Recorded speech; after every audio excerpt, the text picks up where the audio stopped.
Kesabaran adalah salah satu kebajikan utama yang sangat dibutuhkan dalam menjalani kehidupan sehari-hari. Sifat sabar memudahkan orang merasakan kedamaian. Sifat sabar menjauhkan orang dari stres. Bagaimana cara mengajar anak supaya dapat memiliki sifat sabar itu sejak dini? Yuk kita bahas. Apa itu sabar? Anak yang sabar adalah anak yang mampu mengendalikan emosi, termasuk tidak mudah marah,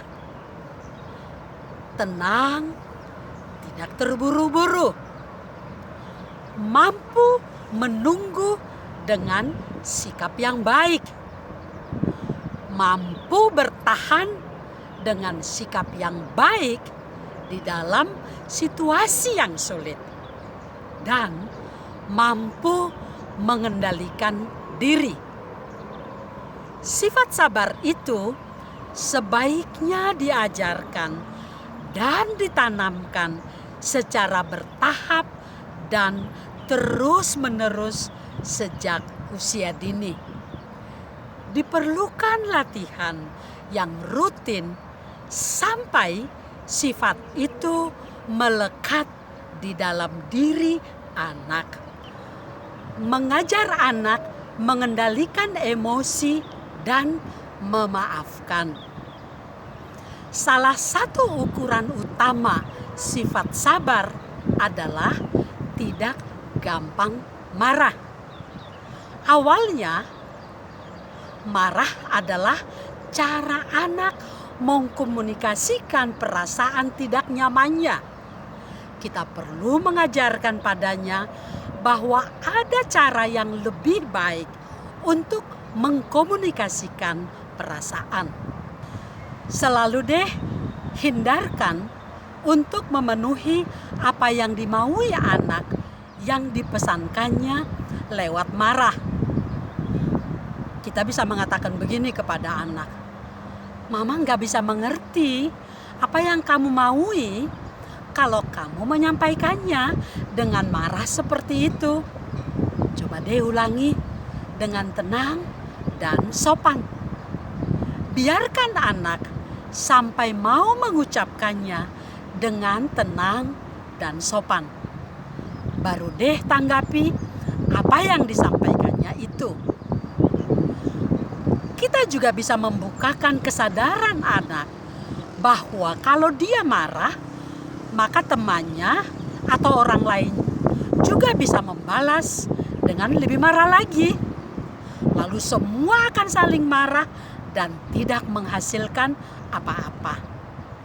Latih juga anak kita untuk mau meminta maaf kepada orang, dan dia juga mau memaafkan orang lain yang membuatnya tidak nyaman. Mengajar anak menunggu.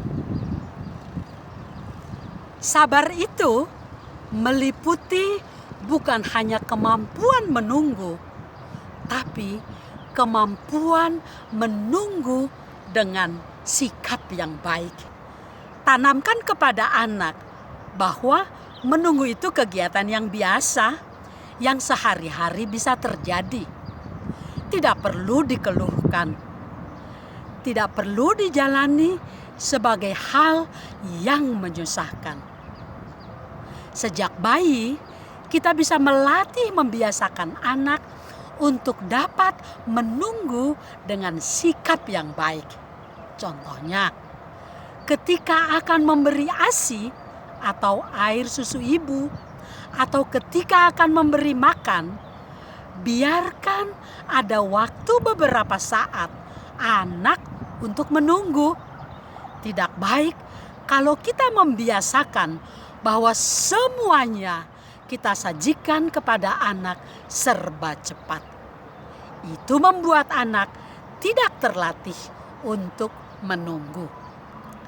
kita bisa menunda di dalam anak mendapatkan sesuatu yang memang tidak urgent dikejar waktu. Misalnya, menunggu waktu bepergian jalan-jalan sekitar 10 sampai 15 menit biarpun semuanya sudah siap. Mengajar anak ngantri dan bergiliran. Yang masih terkait dengan kemampuan menunggu adalah kebiasaan mengantri dan bergiliran. Beritahu anak bahwa menyerobot orang lain itu tidak baik. Sebab anak kita juga tidak suka kalau dia diserobot orang lain.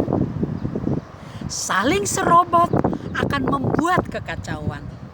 Karena itu, semua orang perlu rela mengantri dengan tertib sampai gilirannya tiba.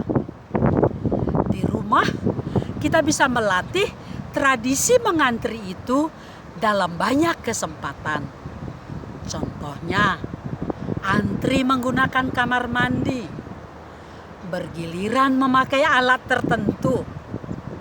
Di luar rumah, kita juga dapat melatih anak kita untuk mengantri ketika bersama kita mau membayar di kasir di toko, ketika akan naik lift, atau ketika akan melewati pemeriksaan di pintu masuk mall. Mengajar anak tenang dan tidak terburu-buru. Sabar juga terkait dengan sikap tenang dan perilaku yang tidak terburu-buru. Biasakan anak untuk melakukan apapun dengan tenang dan tidak terburu-buru. Berjalan dengan tenang dan tidak terburu-buru. Berbicara dengan tenang dan tidak terburu-buru. Membuka baju dengan tenang dan tidak terburu-buru. Cepat itu baik, tapi kelewat cepat atau terburu-buru akan mengundang ketidaktelitian, kesalahan, dan bahkan kecelakaan. Langkah yang cepat perlu ditempuh di dalam ketenangan. Mengajar anak bersyukur. Kemampuan bersyukur akan mendorong orang untuk menjadi lebih sabar. Ajar deh anak kita untuk bisa melihat keberuntungan-keberuntungan dan kelebihan-kelebihan yang dimilikinya dibandingkan dengan anak lain. Dengan begitu, dia tidak terfokus pada kekurangan-kekurangan atau hal-hal lain yang tidak nyaman yang dialaminya. Ketika anak menjalani liburan panjang di rumah saja dan tidak berwisata, ajak dia untuk memikirkan bahwa ada anak lain yang sedang menjalani liburan dalam keadaan sakit. Ada anak lain yang sedang mengalami kekurangan. Ada anak lain yang rumahnya tergenang banjir. Latihan bersyukur akan membuat anak untuk tidak gampang mengeluh. Baik ketika mendapatkan perlakuan yang tidak baik, atau ketika harus menunggu, atau ketika kepuasannya tertunda. Itu dulu kawan. Terima kasih.